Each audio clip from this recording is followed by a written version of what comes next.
Well, after the first bid was made, the Rain Group came out and called out all the bidders that had started to really make promises or to issue their manifestos to the fans of United onto what they're going to be doing for the club of Manchester United when they're given a chance to become the new owners after the Glazers have given away the club by purchase. So this time round, looks like they were stopped from doing that because it looks like they're damaging the name of the Glazers, but it looks like Sheik Jassim Al Thani looks like, I'm not going to stop throwing out what I'm going to do to the fans of Manchester United, and has gone ahead to make a huge promise to the fans of United, and he's hitting on the top of the nail. And I think this doesn't do any good to Sir Jim Ratcliffe. Welcome to United Matters channel. How are you guys and where you watching us from? I go by the names of Rock and David. Smash the like button, comment and share.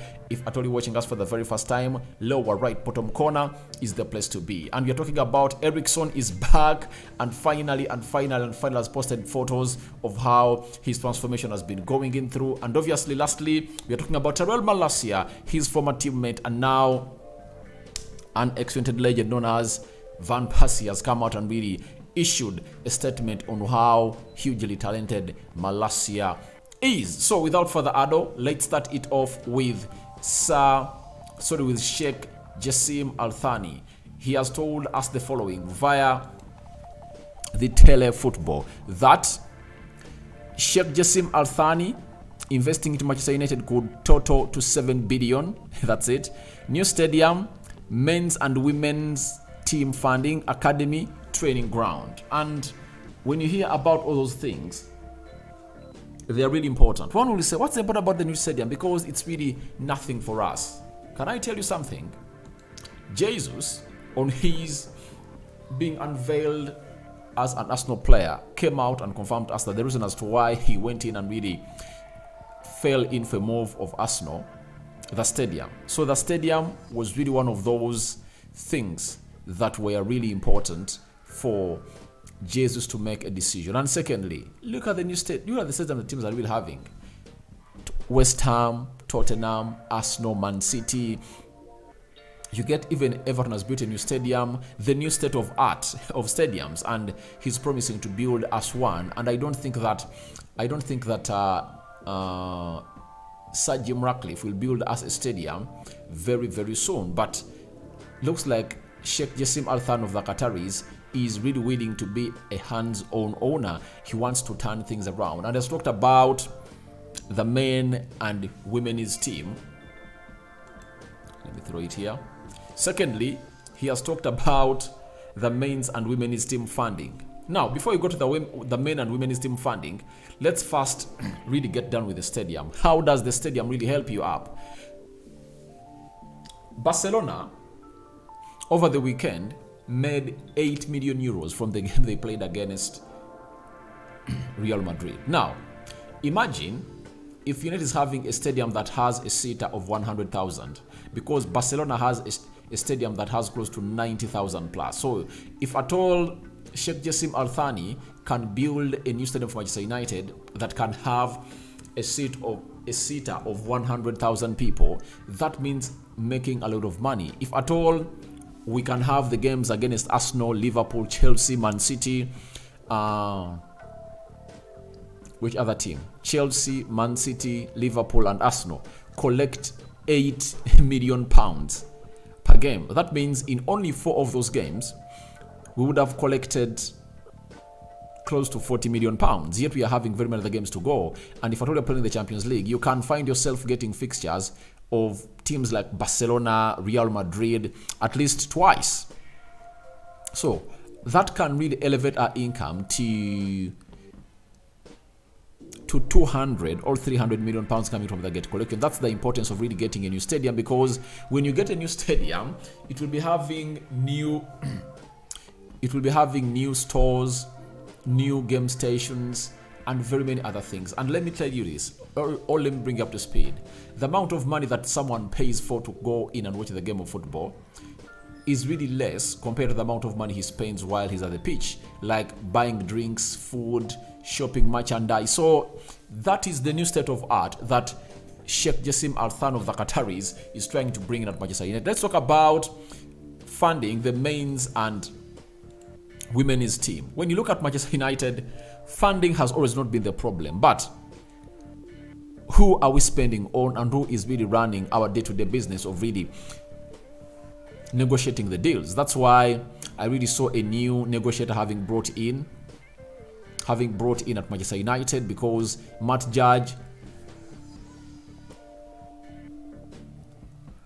sorry about that, I'm yawning a little bit, I think there's a bit of fatigue, but you're going to get done, guys. Don't worry. So funding has not been the problem at Manchester United, but the people who are really controlling this money that is being let out by the board are really the problem. Now, that's why you saw that we got Anthony at £85 million. If we went in for Casemiro early enough, would have gotten him at like 40 or 50 million pounds from Real Madrid, and very many other players. Jadon Sancho, Aaron Wan-Bissaka, Harry Maguire. Those signings we've been making that are really expensive, yet they cannot replicate their being expensive in the field of play, have really costed us a lot on several occasions. So as it stands, huge funding is going to be put up in the men and women's team. So I think Ten Hag is the happiest, because he wants to be having classy players at the club of Manchester United to go ahead and really do the same things that they've gone ahead to do to him, especially Liverpool 7-0 and Man City 6-3, because he knows that if at all he gets in quality players, he can outcompete these managers and play exactly the style of football that he really wants. Academy. The academy is really important, and for Manchester United, for all you've been following us for a very long time, we've had players coming from the academy in all ages. David Beckham, Paul Scholes, Nicky Butt, Ryan Giggs, Gary Neville, Phil Neville. You get that era. Then after that era, we got the likes of Darren Fletcher, O'Shea, Kieran Richardson, and these players at least get a chance to play a full season at Manchester United. The Makedas of this world, the Possebones. Now look at the Greenwoods, Rashford, Scott McTominay. You get, look at Garnacho. So that history has been part of the club of Manchester United, and every manager that has come in through has gone ahead to introduce at least a player that comes in and really does the needful from the academy. When you look at David Moyes, however much he never lasted for so long, or never lasted even a season at Manchester United, he brought in Januzaj. You remember him very well. Then Jose Mourinho, then Louis van Gaal came in through and brought in Jesse Lingard, Marcus Rashford. There was the other right back known as, was it Alvaro, Blackett, Fosu Mensah. He brought in like 3, 6, 7 players coming from the academy of Manchester United. Even there's left-footed, is it Bostwich, the left-footed guy. Then when he left, Jose Mourinho came in through. Oh, I had even forgotten Marcus Rashford. Marcus Rashford was introduced by Louis van Gaal. Now, Mourinho came in through. He introduced Tuanzebe, Angel Gomez, and Scott McTominay. Those are the 3 academy players that Mourinho had to introduce. Then Ole Gunnar Solskjaer, Mason Greenwood, Brandon Williams. Who else? Who else was introduced? Who else? Mason Greenwood, Brandon Williams. Is there anyone else introduced from the academy? Dean Henderson, goalkeeper. So every manager that has been coming at Manchester United has gone ahead to introduce new players. And under Erik ten Hag, it is Garnacho, Facundo Pellistri, Kobe Mainoo, Zidane Iqbo. So it has always been a norm at Manchester United to really invest in the academy. And if at all you are getting the right man with the money, that means we can go ahead and really compete a lot to sign in these young players for the academy of Manchester United. And lastly, the training ground. You know, nowadays the training grounds are no longer old school. They are modern school. They are new school. There must be basketball courts, tennis, swimming pools that are really elite, reconditioning areas. You get these games like PlayStations and so on and so forth, because Jesse Lingard came out and said that training ground of United lacks those extended plays, especially for players. That means when you are done with training, you just have to go back home. Yet other teams are really having those other activities that can keep, all those other facilities that can keep these players training at the club. So that's what Sheikh Jassim Al Nathani is planning to really put at Manchester United, and obviously we can't wait to be having such a development coming in from the man, and that's why he's stretching Sir Jim Ratcliffe. And I think it will be bad if at all we don't get the Qataris in. To me, I'm Team Qatari. Now let's go to a little bit of Eriksen. Eriksen is really back, and as Eriksen told us that he's in rehab, he's really back. Now, he has showed us that from this, you remember this protective boot after the game of Reading when he was injured? Then he came in through and obviously found himself in this position.